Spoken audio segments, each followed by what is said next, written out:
Divergent plate boundaries, we kind of divide them into two categories based on their age, whether they are showing the early stages of divergence, like this one, or the later stages of divergence. So we kind of have two different stages here happening.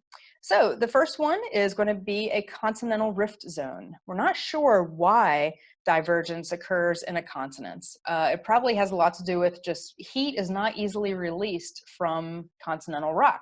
Continents are very, very thick. There's not a lot of opportunity always to melt that material. We'll talk about melting later, next week, but there's not a lot of chance for it to melt. There's just not a lot of places for heat to be released under that big, thick continental rock.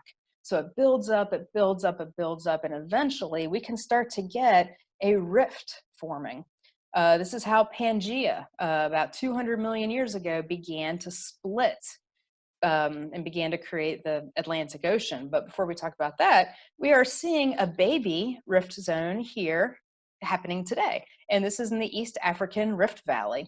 So I'll kind of take my red pen and outline the East African Rift Valley. So we have two arms here, one forming the Gulf of Aden and one forming the Red Sea. And then we have another arm, and this is called a triple junction because we generally have, and watch the Geology Kitchen video in your textbook from about divergent plate boundaries, or about plate tectonics. It shows he does an experiment in the kitchen, and when things tend to split up, they tend to break into threes. So we tend to get triple junctions here with rock too. And one arm usually kind of sort of peters out.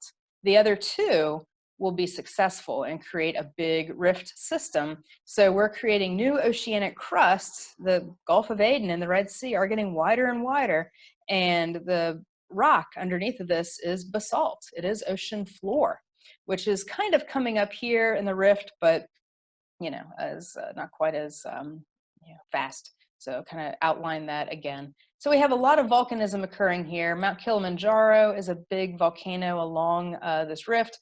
We have all these different lakes that have opened up, Lake Tanganyika, Lake Victoria, Lake Malawi over time that have allowed for the evolution of different species of cichlids, it's this type of fish that lives here, all sorts of awesome stuff. So anyway, but this is a baby rift valley.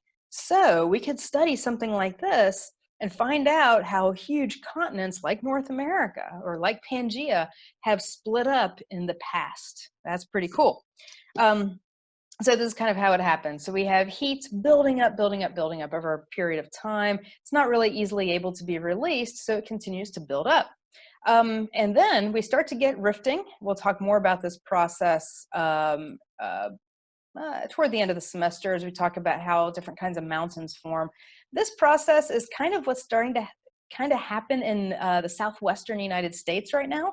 The state of Nevada is pretty much shaped by this kind of rift system called block faulting or normal faulting. There we go. Yeah, and Colorado Plateau is uplifted because of that. So anyway, we can actually see not just baby situations where this process is in its early stages of forming, like East Africa, like the Red Sea, but we can go not that far away, just here in our own country, and see where embryonic spreading ridges are starting to form too.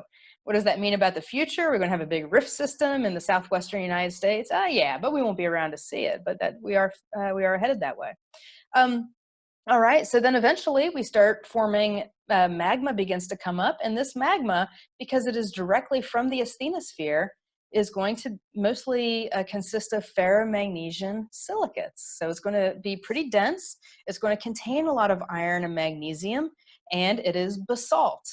So guess what we get once we have a lot of basalt showing up, all these flood basalts running over the surface here? We're getting oceanic crust. We're creating it right here. So once this occurs over a longer period of time, we get an ocean. We get a big ocean like the Atlantic. And the Pacific largely formed from processes similar to this, but it's also remnants of a much older thing. The Atlantic is a little bit younger in most places. So our oceans are getting wider, and not the Pacific, the Atlantic is getting wider and wider. We can measure the rate at which it gets wider and wider. In fact, you're probably doing that in the lab this week. So that's how a spreading ridge forms. And as we get this magma coming up to the surface, it's creating oceanic crust. So again, we're seeing this in the East African Rift Valley. And this is the part that, the rift part that's kind of heading south here. And we're creating the Red Sea, the Gulf of Aden. And yeah, the Arabian Peninsula is moving further and further away from the rest of the African continent, and we could measure the rate at which that is happening too. Eventually, we get oceanic crust, and we are creating a big ocean. What's a good example of that? Again, Mid-Atlantic Ridge. So the Mid-Atlantic Ridge has been creating oceanic crust for about 180 million years. This is what has split Pangaea. So Pangaea was the North American plate here colliding with the Eurasian plate. South America and Africa are involved there too. Much of the continental rock we see today was all together as Pangaea about 250 million years ago. Not the first supercontinent, it's the most recent supercontinent, so we know the most about it. But in order for it to divide, we had to get some heat building up under this big continent, and just like it's doing in Africa today.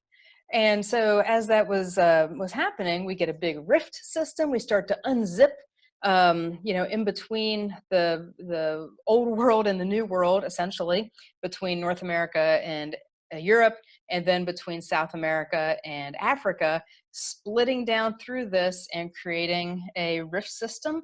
And eventually it's wide enough that we call it an ocean, and it's the Atlantic Ocean, and it is getting wider. So we can measure the rate at which it's getting wider, and it's about, I think, 10 centimeters a year or something. No, that's a little too much. About 3 inches a year, 2 or 3 inches a year, which is pretty cool. That means that since we became a country in 1776, right, here in the United States, we've moved about 10 feet further from Europe.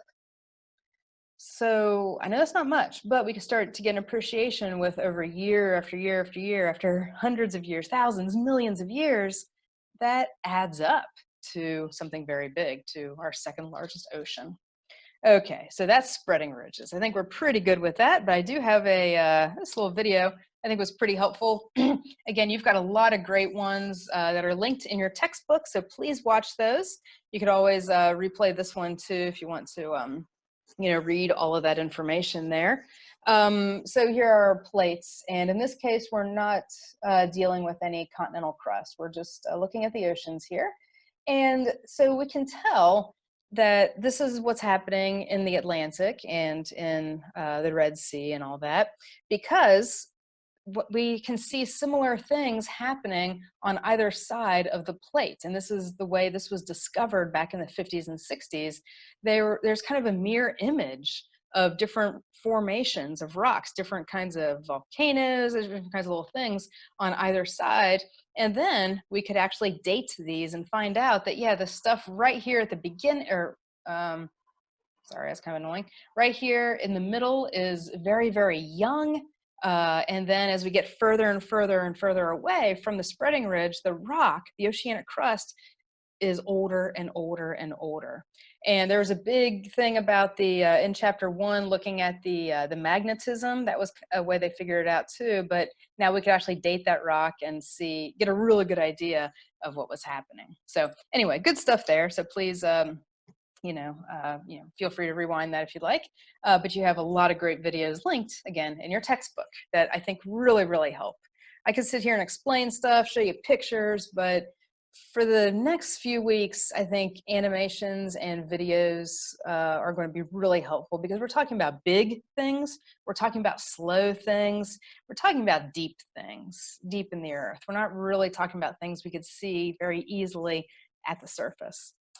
Okay, so eventually then we have a map like this where these colors are showing us the different ages of rock. So anything in red is very, very young rock. So check out the rate of this, by the way. That East Pacific rise that's moving so quickly and creating so much magma here, so much oceanic crust. So much of it has been created only over the last 20 or so million years. If we go from the red to the orange. And this picture may not be exactly one that is in your lab, but it's very, very similar. You will be looking at different colors, like, oh, okay, how old is the rock that's yellow? Okay, that's about 60 million years. So, you will be doing that in the lab. So hopefully starting to get a sense of some of these. And check it out, 240. Oh, yeah, the Mediterranean is weird. Don't worry about that. Okay. But yeah, as far as the major parts of the ocean on our planet, none of it is older than about 180 or so million years. We can go all the way to the eastern edge of North America, and the oceanic crust there is 180 million years old. Same thing here in Africa and in Europe.